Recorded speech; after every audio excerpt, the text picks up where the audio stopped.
Hello, my name is Obet Tinega, and my team member's name is Masi Odemba. We are both from Kenya, and we are here to present to you the topic on the debate: should there be limits for genetic testing for diseases with no current cure to prevent potential psychological harm or stigma? We will be on the affirmative side as we seek to prove that it is important to have limits for genetic testing for diseases with no current cure because of the potential attached psychological harm or even the stigma that is associated with it from the public. And therefore, while genetic testing is a remarkable advancement in modern medicine, it must be approached with caution, especially when there is therapeutic solution. There's no therapeutic solution. Without limits, such testing can lead to serious psychological harm and societal stigma. That's why we need to be very cautious while dealing with genetic testing to ensure that we do not end up causing psychological harm or even stigma to the members of society who might be experiencing certain diseases that have got no cure. For the opening statement, imagine being told you have a high risk of developing a devastating disease, one that has no cure, no treatment, and no way to stop its progression. What would that knowledge do to your mental well-being? Would it empower you or trap you in fear? This is why we must set limits on genetic testing for incurable diseases. While scientific advancement is crucial, unchecked genetic testing causes unnecessary psychological harm. It increases social stigma and exposes people to discrimination. If there is no medical benefit, then the risk of such testing far outweigh the rewards. So, yes, indeed, we should do genetic testing, but we should do this with the limitations, with regulations, so as to end up not causing harm or even causing danger to the society. Now, on our constructive arguments, we are going to present to you 5 arguments that prove that indeed we should have limits to genetic testing. Number 1 is preventing psychological distress and mental health issues. Learning about genetic predispositions to an incurable disease, for example, Huntington's disease or even Alzheimer's disease, can cause anxiety, depression, or hopelessness to those who might be having such diseases. And therefore, going ahead to do genetic testing to these individuals without limits can lead to them having psychological distress and even mental health issues. Point number 2 is reducing stigma and discrimination. In some societies, a positive genetic test result could lead to social isolation, workplace discrimination, and rejection in marriage or in family settings. So insurance companies, on the other hand, and employers might use genetic test results to deny coverage or even job opportunities, exacerbating the inequalities. And therefore, this would lead to a problem in the society. And therefore, we need to have limits. We need to have rules on how genetic testing should be done in order to avoid the stigma and discrimination that can cause people harm in the society. Our point number 3 is ethical responsibility and informed consent.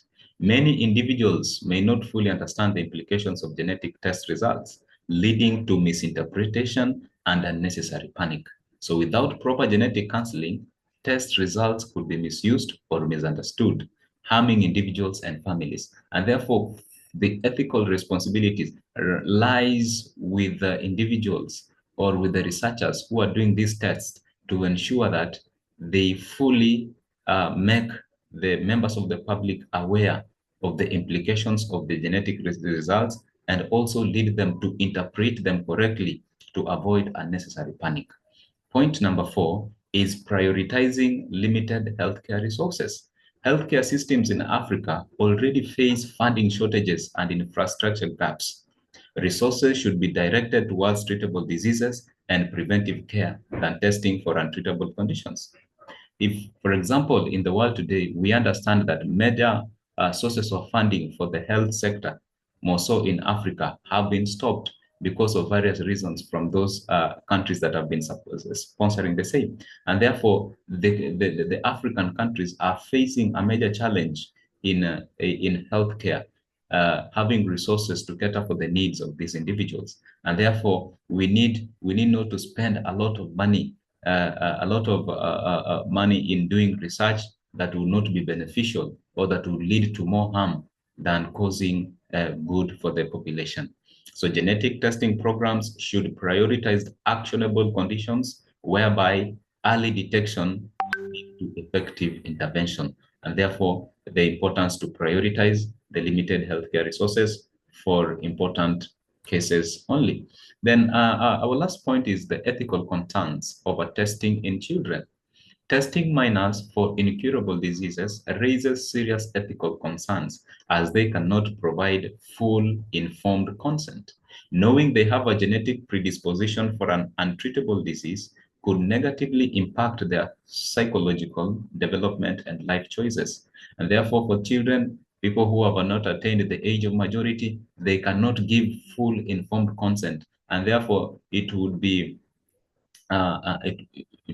a threat to them, whereby now they will be able to be taken through testing without their informed consent. And therefore, these would cause ethical concerns over the testing of the children, which actually ethically is not correct or is not right to do so. So from the 5 points that we have actually shared with you, if I may quickly go through them, we've gone through 5 points. Number one, preventing psychological distress and mental health issues. Number two, we've talked about reducing stigma and discrimination. Number three, ethical responsibility and informed consent. Number four, prioritizing limited healthcare resources. And lastly, ethical concerns over testing in children. Now, on our next slide, we'll be looking at the rebuttal from our opponent side, those who are not in agreement with this topic.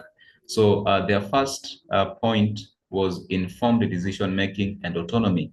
How can we counter this? While genetic testing provides individuals with knowledge about their health risks, unrestricted access without proper psychological support can lead to severe anxiety, distress, and fatalistic thinking.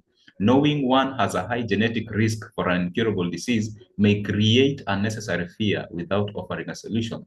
Additionally, autonomy should be balanced with ethical considerations, ensuring individuals receive guidance on how to interpret and handle this information constructively.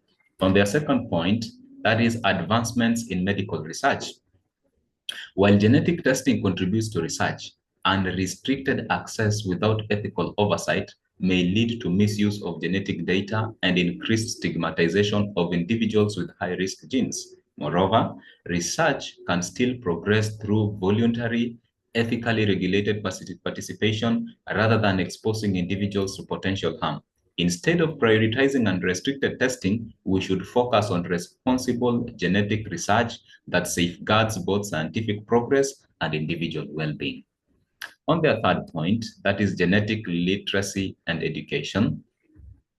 While genetic literacy is important, it is not a sufficient safeguard against the potential psychological distress and social consequences of unrestricted genetic testing. Even with education, individuals may struggle to cope with knowing they have a high risk of an incurable disease. Moreover, increased genetic awareness does not eliminate the risk of discrimination by employers, insurance companies, or even society at large. Responsible genetic testing policies, including limits on testing for incurable diseases, ensure that knowledge is used in a way that benefits individuals rather than causing them harm. Therefore, genetic literacy is important, yes, but with limits. There should be guidelines on how the education could be useful to those who access or use the information. We have another point from the rebuttal, and that is regulatory frameworks and safeguards. While regulatory frameworks and safeguards are essential, they are not foolproof. Even with strict policies, there is always a risk of data breaches, misuse, and loopholes in enforcement. History has shown that sensitive medical information can be exploited, whether through hacking, unauthorized sharing, or corporate and governmental overreach.